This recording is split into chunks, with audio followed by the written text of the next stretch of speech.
Let us now solve a problem on case 3a, that is loads occurring according to a Poisson pulse process. The loads themselves are IID, and the capacity does not degrade with time. The initial capacity is random and independent of all the loads. So with this setup, let us solve this problem numerically. Let's take a minute to read the problem description.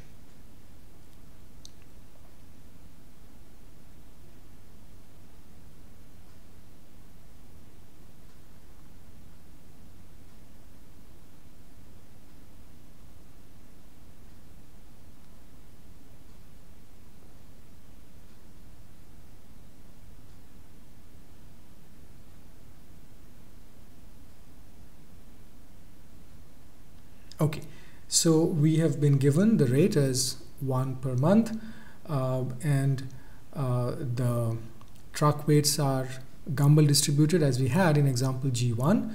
The values are lower. The mean was 50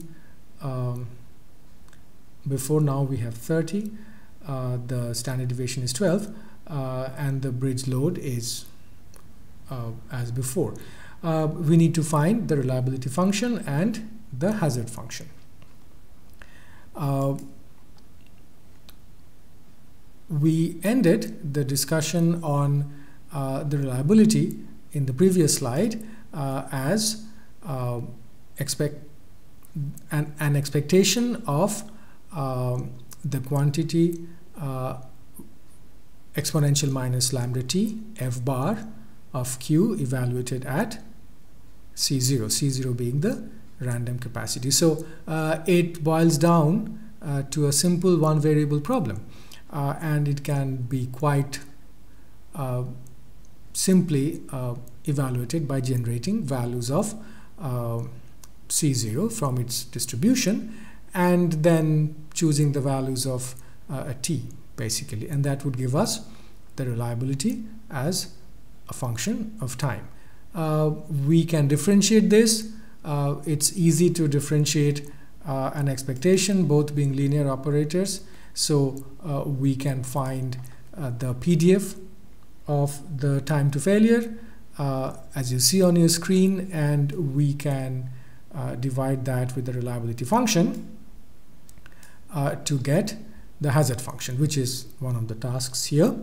But we can also, instead of finding PDF this way, we can just numerically differentiate r of t and thereby get the hazard function. That would also be acceptable.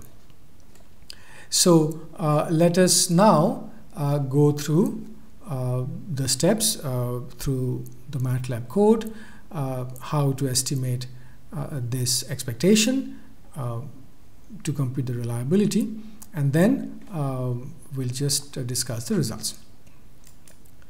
So here is the code.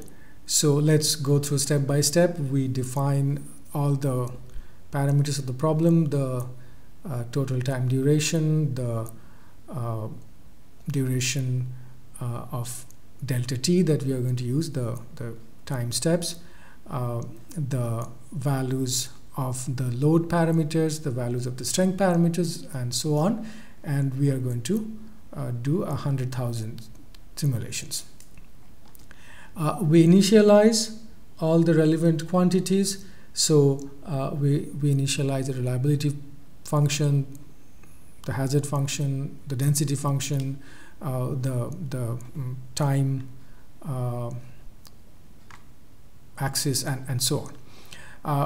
And then we start the Monte Carlo loop because we are estimating an expectation with respect to C0, or what we call R here, the resistance. We can put the Monte Carlo loop as the outer loop, and so for each trial we generate a value of the strength, the initial strength, that being a normally distributed random variable. That if block, if r is less than 0, set r equals 0, basically truncates the resistance at 0.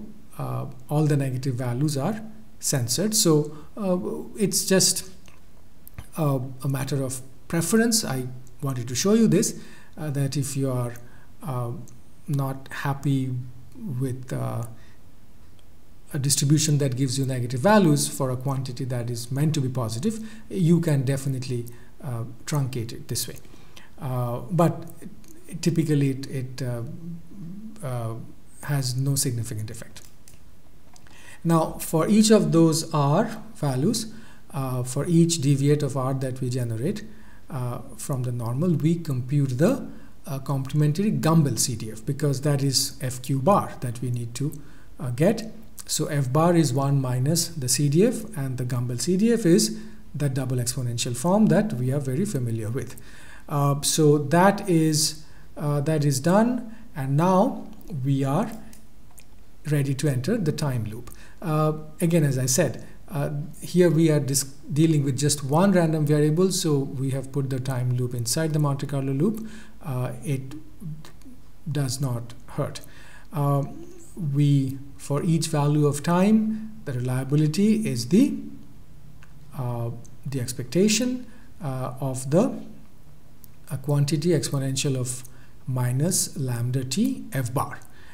So that's how the time enters the reliability function.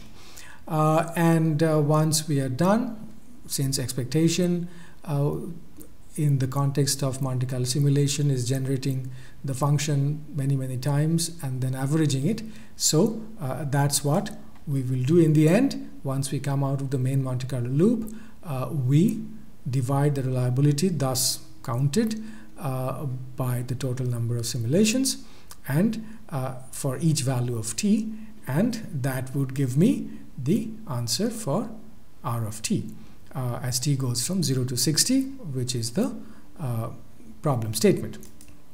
And here I take the easier way out. I just estimate the PDF by differentiating the reliability function, and then divide the PDF by the reliability function to get the hazard function. And in the next slide, I have the results. So let's take a look at that. The reliability starts from 1 and reaches around 71% or something at the end of 60 years. Again, these are representative problems, demonstrative problems, so a bridge that has a reliability anytime that low in the life is obviously not going to be acceptable in real life. The hazard function looks this way.